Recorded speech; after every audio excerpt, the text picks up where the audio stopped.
does a product designer actually do?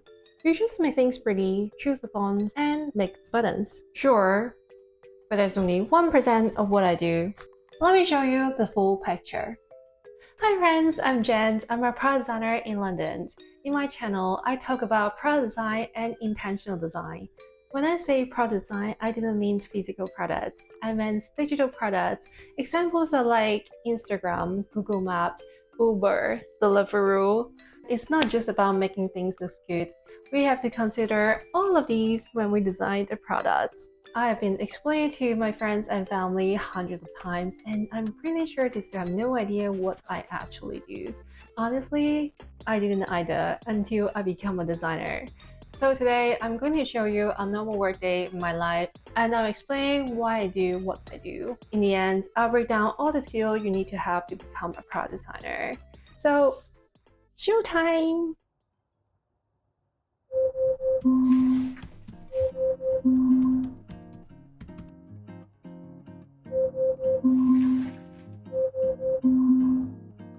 Good morning! It's finally Friday, which usually means working from home. I try to get every extra minute of rest. It's been a really long week, and I'm definitely not a morning person. If you've been on my channel for a while, you know how much I love slow mornings. I go through my skincare routine, and yes, I still wear sunscreen even if I'm not leaving the house. I start today with lemon ginger tea on empty stomach. It helps me feel clean, grounded, and warm. I made myself a proper breakfast today because I've got a lot of meetings coming up this morning. I didn't have time to meditate, but my breakfast time is usually it. No scrolling, no rushing, just eating quietly and prepare for the day. I feel like that small pause helped me reset and start with a clearer mind.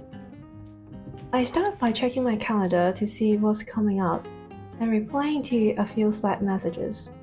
Then I jot down my top tasks in my bullet journal just to make sure they're front of mind. My first stand-up of the day. We do this daily with product managers and engineers to share updates and flag any blockers.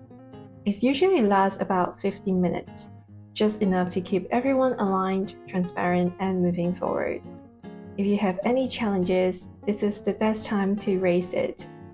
If you are working across multiple projects, like I am, you probably have more than one stand-up a day. I've got a customer interview today. These interviews help us uncover how users actually feel, their frustrations, habits, and small wins, which is key to designing with empathy. As product designers, we are customer champions. It's our job to advocate for their needs and make sure their voices are heard. We also share the insights with wider teams. Sometimes this might influence the roadmap, so don't underestimate the importance.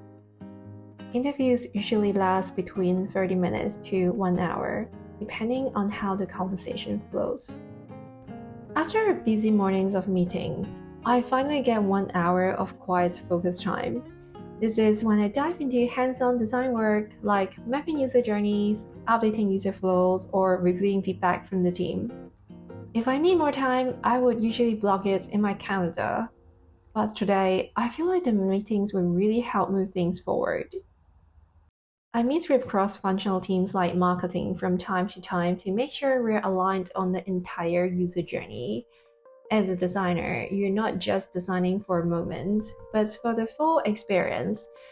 And it's also really important to involve people early to keep teams in the loop and avoid misalignment later. Once designs are ready, we sync with engineers to hand them over properly. This means documenting key flows, edge cases, and interaction details, and making sure everyone is clear on what to expect. We also align with engineers and PM to understand the timelines, resources, and any technical constraints. Okay, it's time to reset. I try to step away from screens and give my brain a break. Luckily, I had some left over from yesterday's, so I don't need to cook, which is such a relief because I was really busy. back to the desk. Design critique is where we share in-progress work and get feedback from other designers. It's a collaborative space to make sure we're solving the right problems and using the right patterns and components from our design system. Fresh eyes really help, especially coming from other designers, because sometimes you just stare at the same screen for hours and you just lose perspective. I meet with engineers and my PM again to make sure the design is technically feasible and ready for the next sprint. When we work in a project with tight timelines, we work quite closely to make sure everyone is aligned and to avoid any surprise. I end the day with one last focus block. Since it's Friday, I use this time to wrap up the weeks of work, do a bit of reflection, and start planning for the next week. Okay, I'm done for the week, and I haven't moved much today, so it's time to get outside, stretch a little, and play some tennis. From today, you probably saw about 70% of my time spent in meetings, talking to people, understanding problems, and aligning ideas. And about 30% is focus time for actual design and thinking work. I would say the most important skill for a product designer are collaboration, negotiation, and problem solving. Of course, having an eye for aesthetics helps, but most of the companies have their own design system, and you don't really need to design a component or design system from scratch if you are not a UI specialist. You'll be working within a system and focusing more on solving the right problems and bringing the right people in. And if you're new to design, I highly recommend this book. It's helped me understand how design is more about solving problems than visuals. And I'll put the link below.